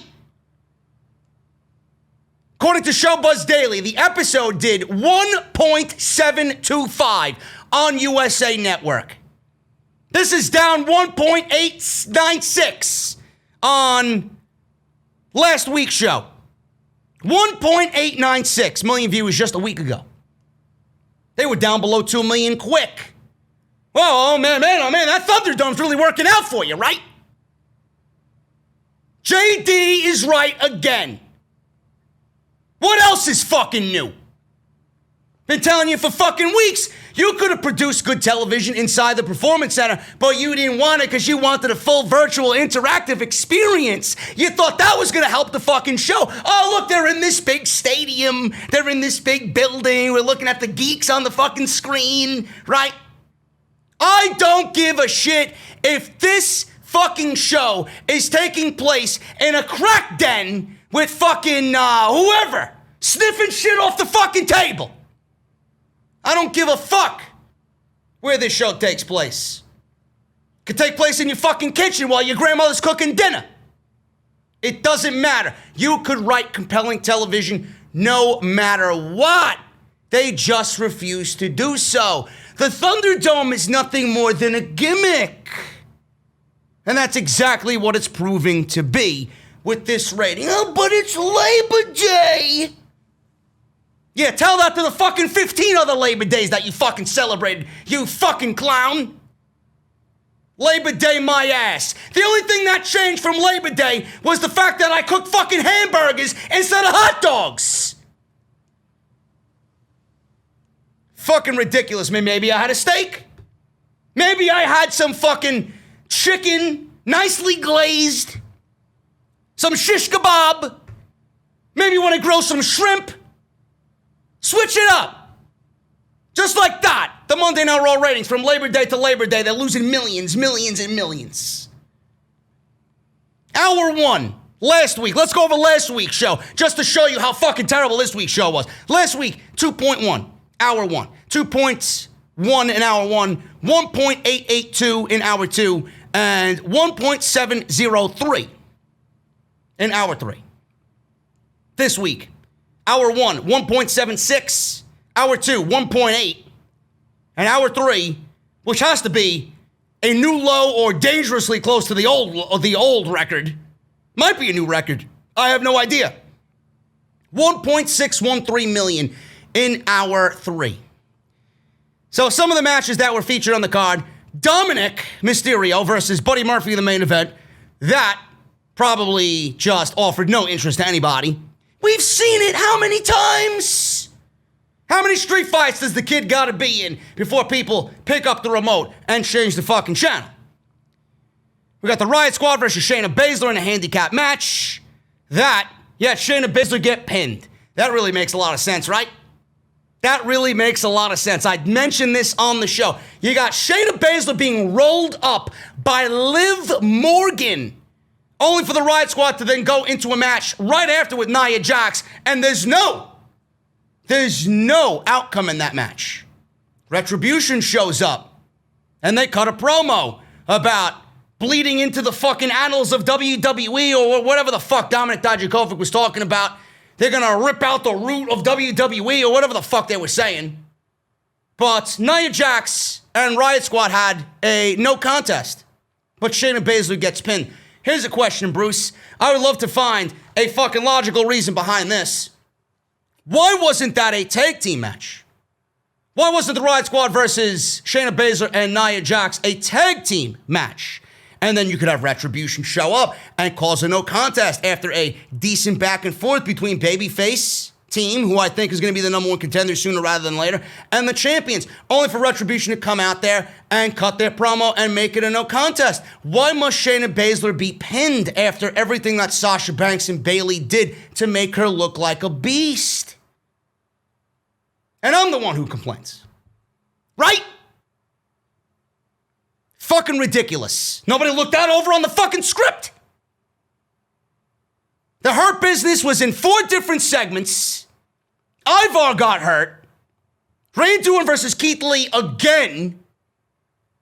They had 3 matches. 3 matches in 2 weeks, folks. First match went 4 minutes. Second match went 7 minutes. Third match went 7 minutes. Now I don't want to see Keith Lee versus Randy Orton anymore. Not one of those matches ended up being memorable for Keith Lee. I could rant on Keith Lee every single time I mention his fucking name.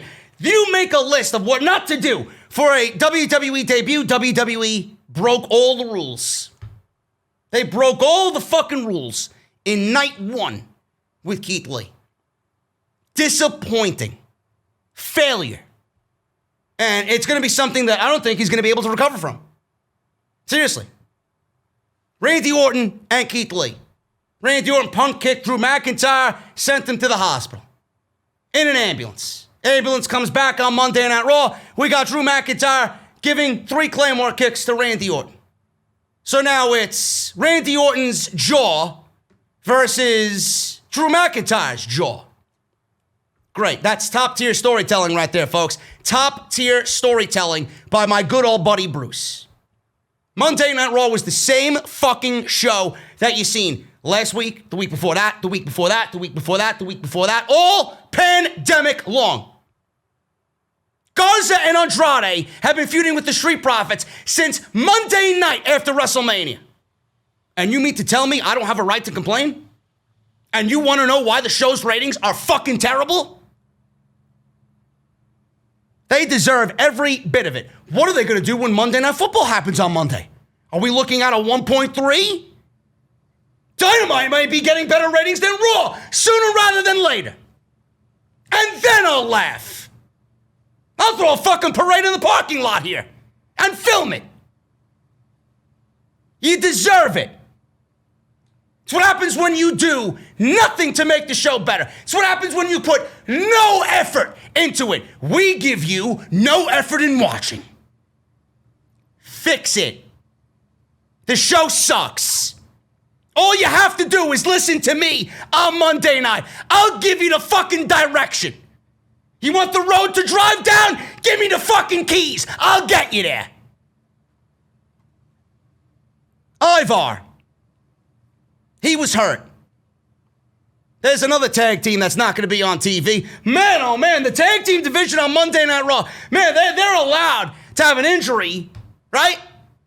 They're allowed to have an injury. Now what? Now you got no teams on Monday Night Raw. All you got is the tag team champions, and now one of your biggest teams is out. Because we all think that fucking Ivar, right, being out is going to give Eric a run as a singles now, right? Maybe with Jey Uso challenging for the Universal Championship, maybe to light a fire under fucking Eric to go challenge for the WWE title. Ivar got hurt. He dove through the ropes in that signature suicide dive he does. He had a cervical injury. It's reported to be very serious. He gave the X, he gave himself his own X on Monday Night Raw. While this happened, nobody told Ricochet in the ring that the match was coming to an end. So he kicked out of a Cedric Alexander lumbar check, or whatever the fuck he did, Michinoku driver, or whatever he did on Monday night. I think it was the Michinoku driver. Ricochet was down for the count. 1, 2, he kicks out when the referee was obviously given in the headset to go to the finish because of Ivar's injury. Nobody had the decency to tell Ricochet, so he looks like a fucking idiot. And then he'll probably go to the back and he'll be asked, what happened? He'll be yelled at. He'll be scolded backstage. Well, I didn't get no fucking word on anybody being hurt. Nobody told me that we were going to a finish. Otherwise, I wouldn't have kicked out. So that's what happened there. He gave the X. They went straight to the unplanned finish of Ricochet kicking out of a 2 counts on Cedric Alexander, even though the referee called for the bell. On Monday night, PW Insider reported the belief among people backstage at Raw was that Ivar likely suffered a stinger. Meltzer noted on the Observer Radio that the injury is significant. However, there's no word on whether he will need surgery. Nothing is for sure, but it has not been determined whether or not he will need surgery. It's a significant injury. Once you say that, it tells you that it's not just a stinger where you're going to come back in 2 weeks. It's probably a lot worse than that, so it's not determined yet, but it's absolutely, as of today, a possibility, end quote. This is the product of WWE going through the ringer once too often, going to the well once too often. How many times have we seen, and Cedric just turned heel on Monday night. That was the other big story. Cedric just turned heel on Monday Night Raw. How many times have we seen that match happen in a variety of ways? Was it necessary to do it again? If you guys did not go through with that and actually gave me something creative, maybe Ivar wouldn't be hurt. Maybe Ricochet wouldn't look like a fucking geek. And maybe we would have gotten better television. Just a thought. Now Monday Night Raw has no tag teams. Andrade and Garza are on their way to breaking up. Who else is there? Maybe the Ninjas could challenge for the fucking tag team titles. And I mean Tozawa's Ninjas. Fucking ridiculous, man. Merge the tag team divisions. How many times I gotta fucking explain this to you? Then you get Cesaro and Shinsuke Nakamura showing up on Monday Night Raw. And I'm asking myself, are they really doing what I've been proposing they do for 5 years now? Are they? Probably not. We got this match happening on Raw next week. Why? Ratings. Here's a champion versus champion match happening on Monday Night Raw. But nobody's thinking of 2 things. One, you never told us about the brand-to-brand invitational. Now it's quarterly. It's a quarterly brand-to-brand invitational. Thank you for elaborating that on commentary, Mr. Cole.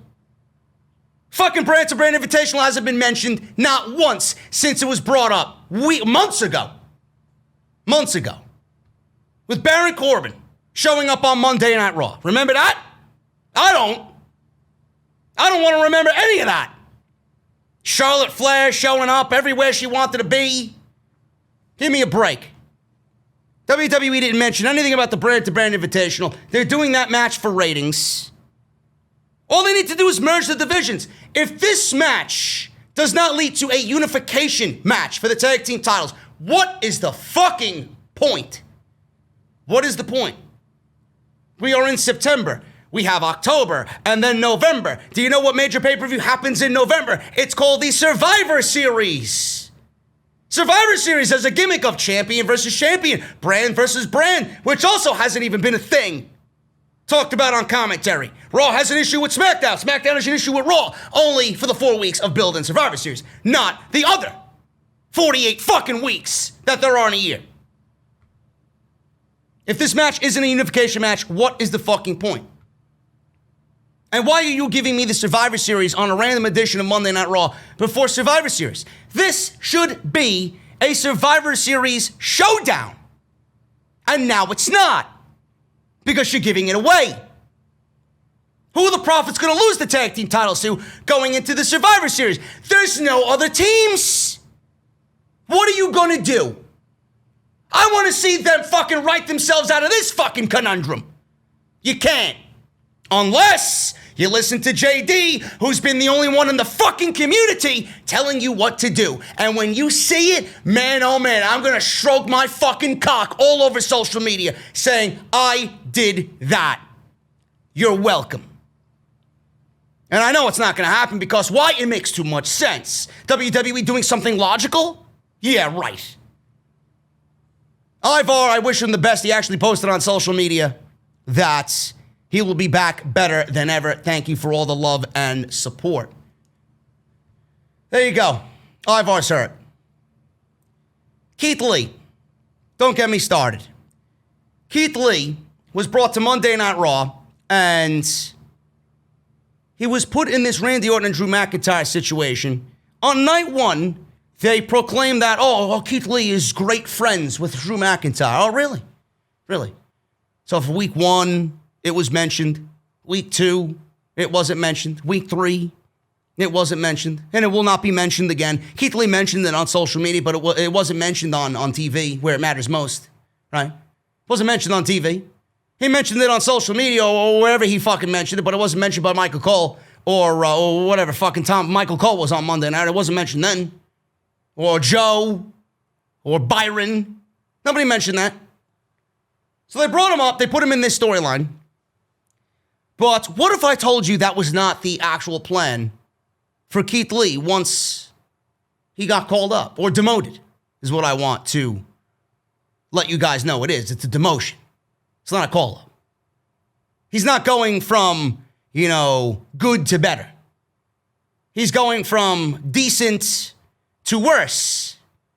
He's actually downgraded. He's now limited, Keith Lee, not limitless. Limitless was on NXT. Limited Keith Lee is the Keith Lee that you see on Monday nights. Now, according to Sportskeeda, the initial plan was for Keith Lee to get called up and briefly feud with Seth Rollins. Now, after that, Lee would have supposedly vied for the United States Championship.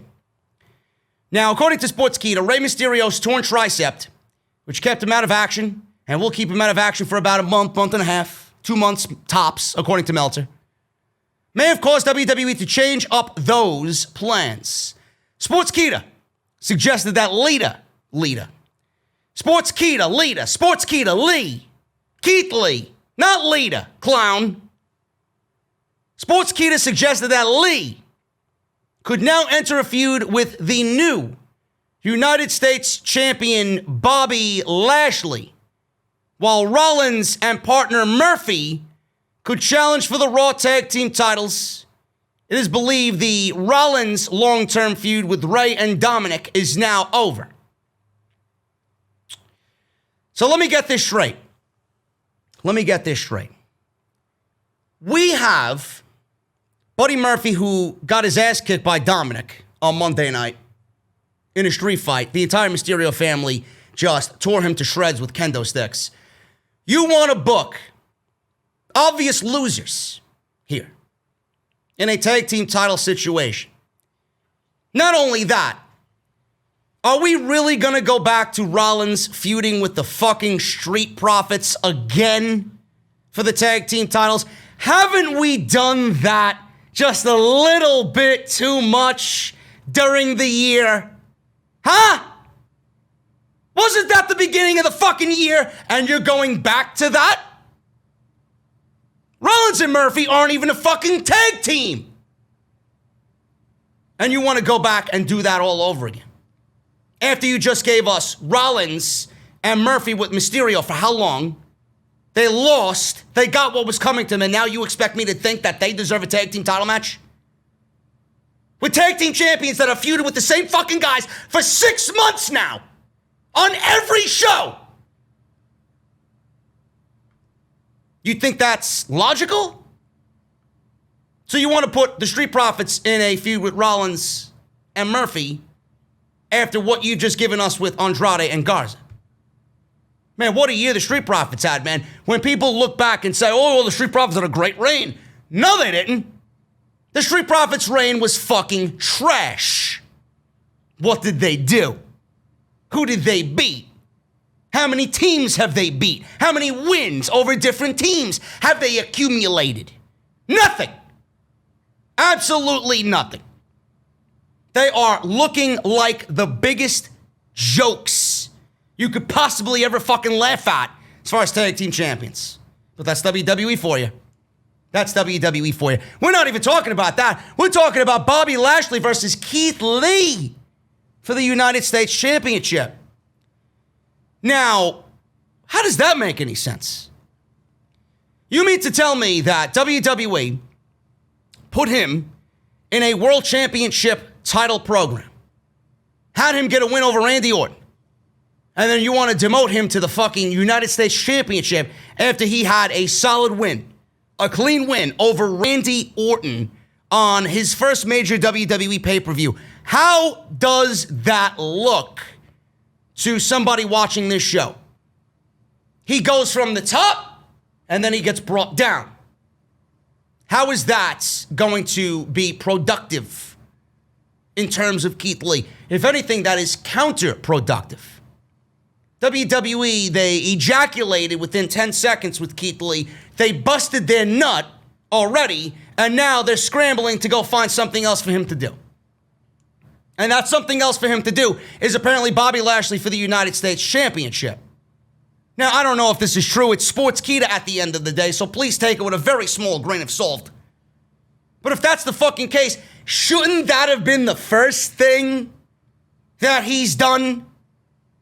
Shouldn't you brought Keith Lee up to the main roster to, I don't know, maybe get him some fucking wins over guys like that on his way up to a mid-card title? Then maybe he feuds with Seth Rollins when everything kind of comes full circle and he's on the roster for a little bit.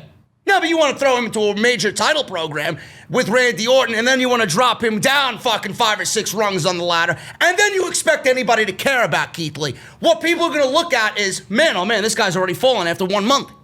But that's what WWE wants. They want him to be as low as humanly possible and then build him back up again, because all the momentum coming out of NXT was just NXT. It doesn't matter. It doesn't matter. Whatever Triple H does, it doesn't matter. It's irrelevant. It's almost as if it never existed in NXT. Now you're here. This is the only thing that matters. Fuck NXT. That's their mentality. But this guy, man, oh man, could they possibly fuck him up anymore? If that is the plan, they went about it completely ass backwards. And what happens to Bobby Lashley? Keith Lee is in that situation. More than likely, Keith Lee's taking the United States title off of Bobby Lashley. I mean, this guy went from holding the NXT and North American titles to holding a United States Championship, and you expect me to think that he's better off on the main roster? Lost his theme, came out wearing a fucking skirt, looked like a cheerleader on night 1. 3 matches with Randy Orton that haven't eclipsed 20 minutes between all 3 matches. Lost in his debut. Got RKO'd on Monday, which did him no favors at all. Sure. But I don't know what I'm talking about, right? JD doesn't know anything. Fuck out of here. I think that's a terrible idea, and WWE should have thought about that before they put him at the top and then want to bring him down. It should be bring him up, or bring him down, whatever you want to call it, and then have him build his way up through the ranks, win that mid-card title, and then challenge for a major championship. Wow! Logic doesn't exist there. Dominik Mysterio. Dominik Mysterio is viewed as a top babyface on Monday Night Raw. According to PW Insider, Dominik, who only made his in-ring debut less than 3 weeks ago at SummerSlam, is already viewed as one of the top babyfaces on Monday Night Raw. Yeah, I wonder how Kevin Owens feels about that. I wonder how Ricochet feels about that. I wonder how Ali feels about that. Guys that have been there, that have been waiting for an opportunity, right? The son of Rey Mysterio comes in, he's already higher than 98% of the roster. What are we going to be talking about? Dominik winning the fucking Royal Rumble like his father did? Going to WrestleMania and winning the World Championship like his father did in year one? I wouldn't put it past these people. Dominik has wrestled several matches since SummerSlam, all of which have been very well received. He's been great. Don't get me wrong, he's been great. He's been really, really great. But WWE, you know, they got this thing with Dominik where everything that he does by himself is a gimmick match. You're going to have to start shedding that away and start doing something else with Dominik for me and anybody else to believe that he should be in the ring. You can't hide him behind kendo sticks and chairs and no DQ matches for the rest of his career. He's going to have to fucking put on the big boy pants. He's going to have to take off the fucking training wheels and get in there. So PW Insider says, and I quote, "I am told his push will be continuing, and right now he is considered in the top 25%. He is in the top 3 or 4 babyfaces on the Raw brand." End quote. What does everybody else think about that? They'll probably, oh yeah, I like it, he deserves it. Meanwhile, you've been there for 3 years, and what have you done? Nothing. This guy shows up simply because he's the son of Rey Mysterio, and everybody's on their fucking knees. It's not the way to go about it. I don't like that. I feel for guys like Ali because guys like Ali should be where Dominik fucking Mysterio is. That's why I have a fucking problem with it. This poor fucking guy is complaining on Twitter. Watch me on Main Event. Here I am in a main event that can main event any fucking WrestleMania or pay-per-view with Ricochet. Shilling himself to the fucking fans on social media because WWE doesn't care about putting him on TV. Awful. I feel for guys like that. Dominik Mysterio. Too soon, too fast. Too soon and too fast. Great work. Got a lot of promise, but he should not be where he is. Rey Mysterio. One side note on Rey Mysterio. Mysterio may return to in-ring action sooner rather than later, or sooner than originally expected. Meltzer noted on the Observer Live that he was told Mysterio now has a return time frame of 4 to 6 weeks.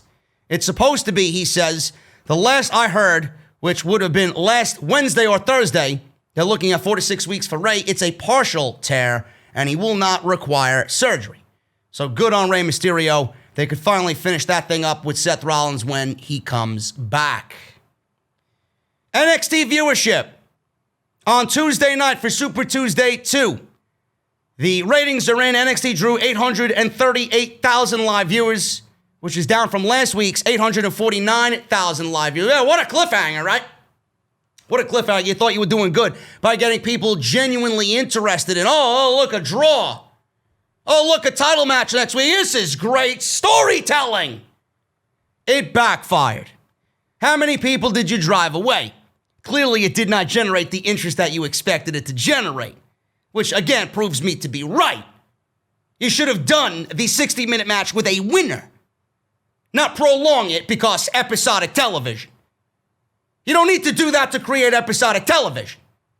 You could have been creative in creating episodic television, which you failed to do. Simple. 838,000 viewers. NXT ranked number 15 among the top 150 shows on cable, which was down from number 10 last week. And it did a 0.22 in the 18 to 49 demographic. That was down as last week's show did a 0.26. Oh. I'm sorry there, dog. I'm sorry there, NXT management. What happened? What happened? It backfired. Admit defeat. And admit that what you did, the chance that you took, was wrong. Simple. NXT was a good show. Par of the course. Wasn't blow away. Finn Balor won the NXT title, right decision. Adam Cole's imminent doom is upon us on the main roster. They main evented with Rhea Ripley and Mercedes Martinez, yet they got a world championship match for a vacant NXT title to open the show. I mean, if you want to generate interest throughout the entire show, maybe you should have put that on last. But no, we got to fit the women's agenda. The women's got to go on. The women's match got to go on. The steel cage match got to go on. I thought by putting a steel cage match on first, you would have generated more. Oh, look at this, a steel cage match. And then we got a title match coming up. Title matches in the main event. You build the entire show leading up to that. They did it backwards. And that also hurt them as well. NXT operating like the main roster, folks. Week in and week out. It's not a new thing here. This is main roster mentality. The NXT of old would have never done that. Ever. How is NXT at 1 hour better than what they're doing at 2 hours? And they were doing 2-hour shows in October, November, December. They were putting on some of the best shows that they've ever put on. Fans, yes. But my God, man, what happened? What is happening to NXT? NXT's not dead. But my God, man, they are like Raw and SmackDown light at the moment. Terrible creative, no long-term vision. There's no vision. Main roster like mistakes as far as creative decisions and match order. It's not looking good for NXT, man. Not looking good for NXT at all. I do hope that they move to Tuesday nights, though.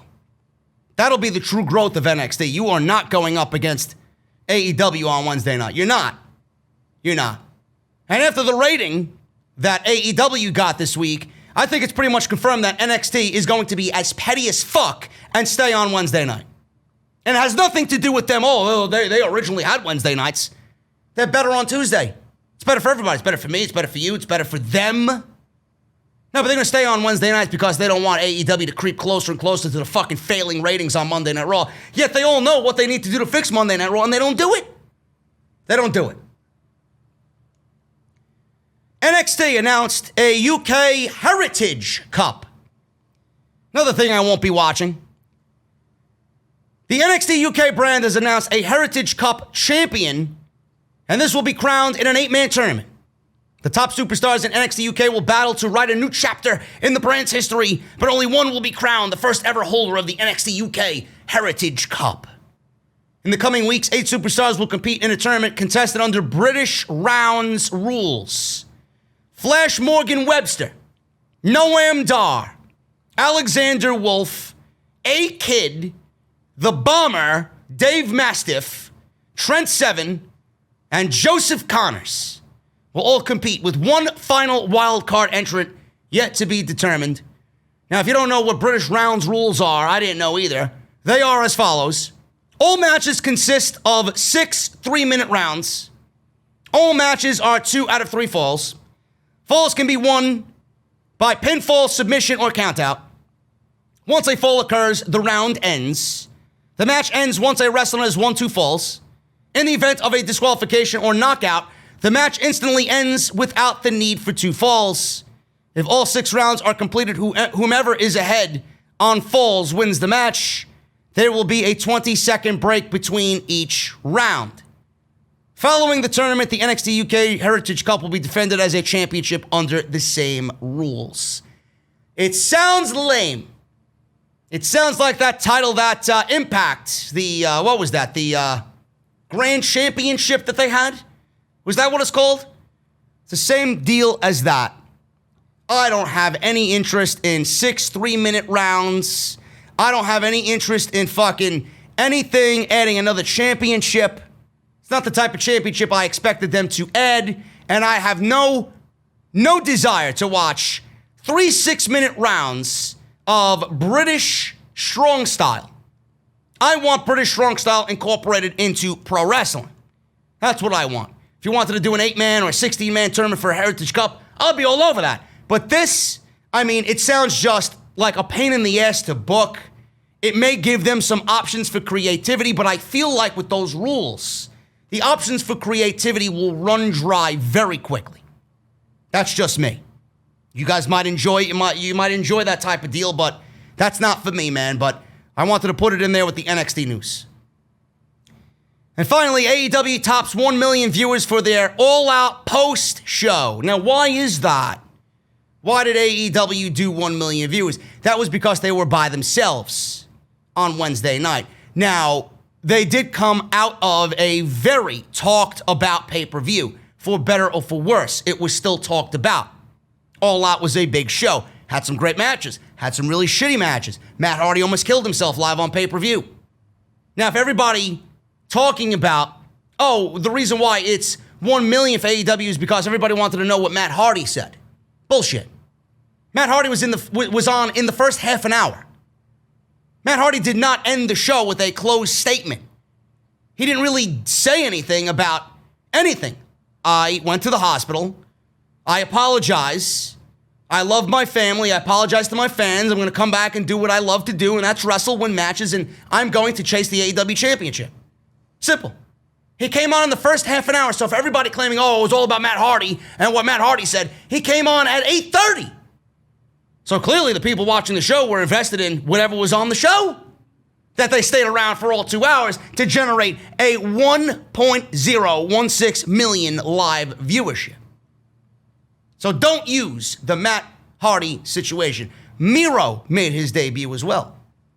Nobody knew that, but I think that is really great on a show like that generated their biggest viewership since night 1 of Dynamite in October last year.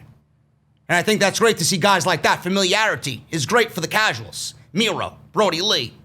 All right, we got Zack Ryder there. Matt Cardona's there. Matt Hardy's there. But AEW was becoming the Impact of 2020, says the geek on social media, without realizing that most of WWE's roster are independent talent that they've gouged, I should say, from the indies, where they killed off promotion after promotion after promotion to feed the machine, right? Most of the main roster that you see came from other promotions. So please spare me the bullshit about AEW signing WWE ex-disgruntled talent. And by the way, I'm glad you're not running businesses because AEW has a second TV show coming and they need talent. Geeks, every single one of you. And Rusev was buried in WWE. But he met his wife there. Why doesn't he show some appreciation? They buried him. Vince killed Rusev Day. And Vince told Rusev that the fans are chanting Rusev Day because they're mocking you. Because he wanted to kill it. Because it wasn't a Vince creation. Because he got over on himself. Or by himself. And WWE doesn't like that. They frown upon him. So excuse me for defending somebody that clearly should have every right to be disgruntled. Fucking clowns, man. AEW did that rating. Show was up in total viewers and the 18 to 49 demographic. The demographic in the 18 to 49, the show did a 0.37, which is up from last week being a 0.36. This was the most watched episode of Dynamite of the entire year. AEW also ranked number 7 amongst the top 150 shows on cable. Dynamite may air in its normal time slot or the following night next week, depending on whether the Lakers versus the Rockets go to a 7th game. I hope that they do. I would love another week of AEW being on Thursday and NXT being on Wednesday. I would love it. It makes my life a lot easier. Congratulations to them. AEW, I'm glad they're succeeding, and it's only better that they do. It's only for the best that they do. The more AEW succeeds, the better for everyone. And there are still people out there that want to see them canceled, that want to see them die for whatever reason, and these people should stop fucking talking about pro wrestling. You're sucking the oxygen away from actual people who deserve it. Shut your fucking mouth. Never seen so much stupidity on social media than I've seen in 2020. Good on AEW. Congratulations to them. Good on Miro. I can't wait to see what AEW does in the future. And the last thing I will say before I get the fuck out of here. Remember when I said AEW come time, Their first anniversary show comes in October. How vastly different they will look. Man, oh man, I love being right. I love being right. They will look and have looked vastly different as far as roster goes. That was very easy to see what their natural progression would be. Guys, I'm getting out of here. If you enjoyed the podcast, let me know what you think down below in the comment section. Hit that thumbs up. Make sure you subscribe. Turn on that bell for all notifications. Follow me on Twitter at JDFromNY206. That's on Twitter and Instagram. Hit that subscribe button down below. Turn on that bell again like I said for all notifications.